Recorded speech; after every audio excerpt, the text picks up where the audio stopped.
Kanalıma hoş geldiniz. Bugün yeni bir çiçek bakımı ile ilgili karşınızdayım. Elimde barış çiçeği var. Barış çiçeği ile ilgili sizlere 4 önemli püf noktadan bahsedeceğim. 1 yaprak temizliği, 2 toprak seçimi, 3 böceklerden kurtarma ve 4 barış çiçeğini en hızlı nasıl çiçek açtırabiliriz? Tüm bu soruların cevabını bu videoda bulacaksınız. O yüzden videoyu lütfen sonuna kadar izlemeyi unutmayın. Birinci püf noktamız ile başlayalım. Barış çiçeği, saksı seçimi ve toprak seçimi nasıl olması gerekiyor? Ve saksı içerisindeki toprakta bu çiçek en az 4 yıl boyunca kalabilir. Eğer çiçeğinizde bir çürüme, kök çürümesi ve solma yoksa kesinlikle hem toprağını hem de saksısını değiştirmeyin. Unutmayın ki üretici firma her zaman çiçek için en uygun olan toprak ve saksıyı seçer. O yüzden siz de buna dikkat edin. Eğer çiçeğiniz çok büyüdü ya da bir çürüme varsa bu durumda saksı ve toprağını değiştirebilirsiniz. Peki en uygun toprak nedir? En uygun toprak az hayvan gübresi içeren, torflu, suyu süzebilen, geçirgen, hafif ve aynı zamanda Hindistan cevizi kabuğu ile karışmış olan toprak bu çiçekler için en uygun topraktır. Çiçeğinizi bu şekilde büyük bir saksının içerisine koyarak destekleyebilirsiniz. Şimdi ikinci püf noktaya geçmek istiyorum. Barış çiçeği ve diğer çiçeklerde yaprak bakımı nasıl olur? Bunun için gerekli olan su ve 1 yemek kaşığı dolusu limon suyu. Bir limonun sıkarak 1 yemek kaşığı dolusu limon suyu elde edip su ile karıştırabilirsiniz. 100 milim suya 1 yemek kaşığı limon suyu yeterli. Ve bir pamuğu bu suyun içerisine karıştırın.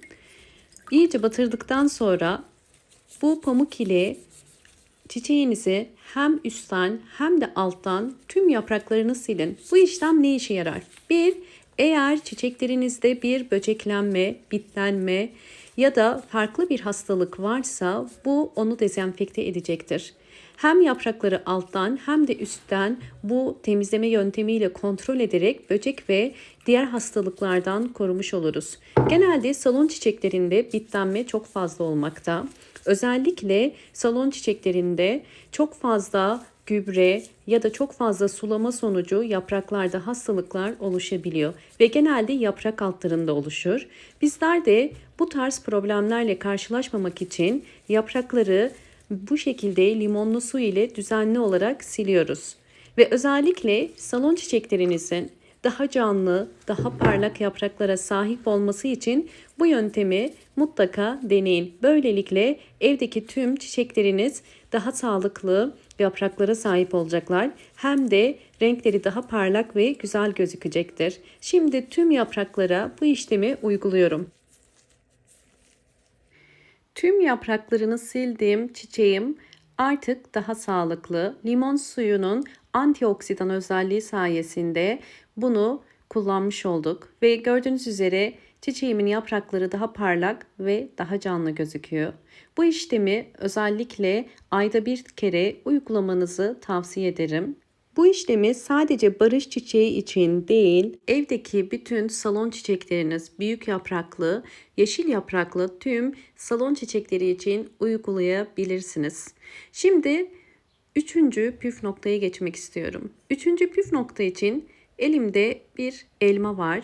Sizler de yumuşamış ya da çürümeye başlayan bir elmayı kullanabilirsiniz. Elimde bu elma olduğu için ben bunu şu anda kullanıyorum. Çok ince bir elma dilimi kesiyorum. Elma içerisinde şeker oranı yüksek olduğu için bunun çiçeklerde böcek temizleme için kullanacağız. İhtiyacım olan ince dilimleri kestim ve bakın eğer özellikle yeni bir çiçek aldıysanız bu tarz çiçeklerde böcek, bit ya da salyangoz tarzı problemler olabiliyor. Bunu öğrenmek için bir elma dilimini bu şekilde çiçeğinizin üst toprağın üzerine koyuyorsunuz ve bunu bir gece bekletiyorsunuz. Bir gece sonunda elmayı ters çevirerek altında biriken böcekleri, bitleri görebilirsiniz. Ve böylelikle bunu 3 gün üst üste uyguladığınız zaman çiçeklerinizi böceklerden kurtarmış olacaksınız. Ve mutlaka bu çiçeğinizi bol ışık alan, pencereye yakın bir yere de konumlandırın.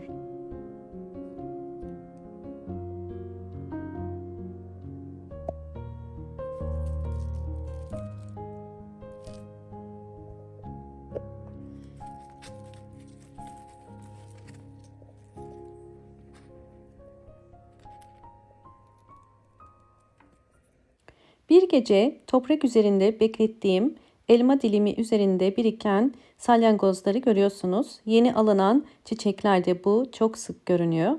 Ya da elma dilimi üzerinde bitler de olabilir. Bunu 3 gece üst üste deneyin ve böylelikle böcek ve salyangozlardan kurtulmuş olacaksınız. Dördüncü püf nokta olarak barış çiçeği için her ay verebileceğiniz sıvı bitki besini hazırlayacağım. Bunun için pirinç kullanacağım. Pirinç sıvı bitki besini olarak kullanabileceğiniz en iyi gübrelerden. Pirinci kolaylıkla robottan geçirebilmek için biraz ocakta kavuracağım. Bu işlem özellikle pirincin hızlı bir şekilde robottan geçmesine yardımcı olur ve bu gübreyi aylarca kullanabilirsiniz. Çok fazla değil, sadece 2 dakika kavurun ve bir tabağın içerisine koyun. Daha sonra soğumasını bekleyin. Soğuduktan sonra bunu robottan çekip toz haline getireceğim.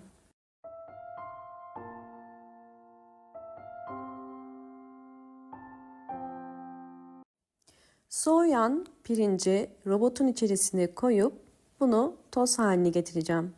Eğer videomu buraya kadar izlediyseniz ve beğendiyseniz hemen beğen tuşuna basıp kanalıma da abone değilseniz eğer bana destek olmak için abone olabilirsiniz. Ve bol bol yorumlar yaparak yorumlar kısmında da sorularınız varsa sorabilirsiniz.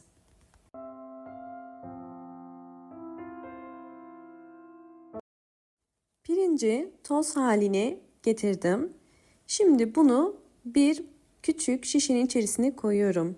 Bu gübreyi aylarca saklayabilirsiniz ve orkidenin gübre ihtiyacına göre bunu çıkararak kullanabilirsiniz. Özellikle toz hale getirmemizin nedeni aylarca bu gübreyi kullanabilmek. Bu gübreyi tüm salon çiçekleriniz için kullanabilirsiniz. Bunun için 2 yemek kaşığı dolusu pirinç tozu koyuyorum. Sizler evdeki çiçeklerinize göre bunu azaltıp çoğaltabilirsiniz. Üzerine kaynar su koyuyorum. Toplamda 500 mililitre kaynar su koydum.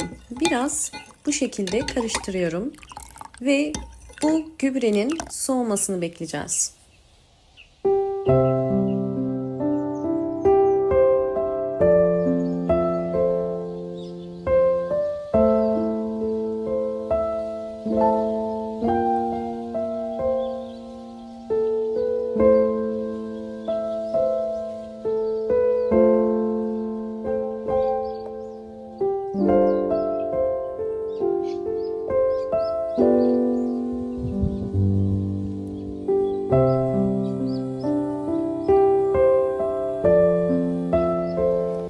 Suyum yeterince soğudu.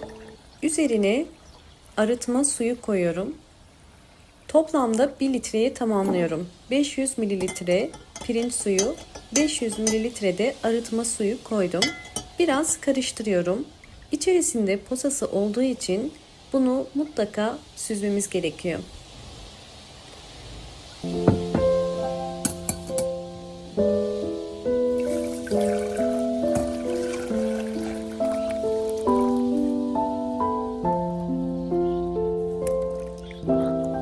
Süzdükten sonra bu şekilde bir posası var. Posasından mutlaka ayırıyoruz ve geri kalan suyu da evdeki tüm çiçeklerinize verebilirsiniz. Salon çiçeklerine bu tarz gübreleri verirken özellikle toprağın gübreyi iyice çekmesini sağlayın. Yani çok fazla kesinlikle vermiyorsunuz. Sadece vereceğiniz gübreyi akşama kadar çekebilmesi gerekiyor. Yani saksı altında su günlerce kalmayacak şekilde verin. Yaklaşık olarak 5 yemek kaşığı kadar verdim. Sizler de çiçeğinizin büyüklüğüne göre bu miktarı azaltıp çoğaltabilirsiniz. Bakın altındaki delikler çok önemli, süzüyor ve saksı bu suyu akşama kadar çekecektir. Bu tarz sıvı bitki besinlerini ayda bir kere vermeniz gerekiyor. Evde çiçeklerinizin daha hızlı büyümesini, daha sağlıklı, canlı yapraklara sahip olmasını ve bol bol çiçek açmasını istiyorsanız mutlaka ayda bir kere dönüşümlü olarak sıvı bitki besini desteğinde bulunmanız gerekiyor. Evdeki çiçeklerin mutlaka magnezyum, potasyum, kalsiyum, mineraller ve vitaminlere ihtiyaçları vardır. Eğer sürekli sadece sade su ile çiçeklerimizi sularsak topraktaki mineraller, vitaminler zamanla azalacaktır. Bu yüzden gelişimi yavaşlayacaktır. Bu yüzden ayda bir kere mutlaka ya kendiniz evde hazırladığınız doğal sıvı bitki besinleri ya da güvendiğiniz gübreleri verebilirsiniz. Ben sadece doğal gübreler ile çiçeklerimi büyütüyorum. Sizlere de tavsiye ederim.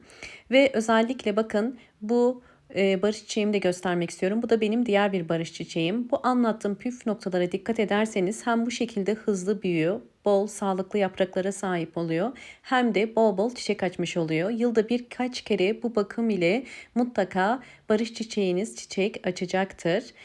Özellikle videomu buraya kadar izlediyseniz ve beğendiyseniz hemen beğen tuşuna basıp kanalıma da abone değilseniz eğer hemen abone olarak bana destek verebilirsiniz. Dünyanın dört bir tarafından sizlerle etkileşimde olmak ve sizlere yardımcı olmak gerçekten benim için çok büyük bir mutluluk. Bu yüzden lütfen yorumlar kısmına beni hangi ülkelerden takip ediyorsanız takip ettiğiniz ülkelerin isimlerini yazın. Teşekkür ediyorum videomu buraya kadar izlediğiniz için. Hoşça kalın, sağlıkla kalın.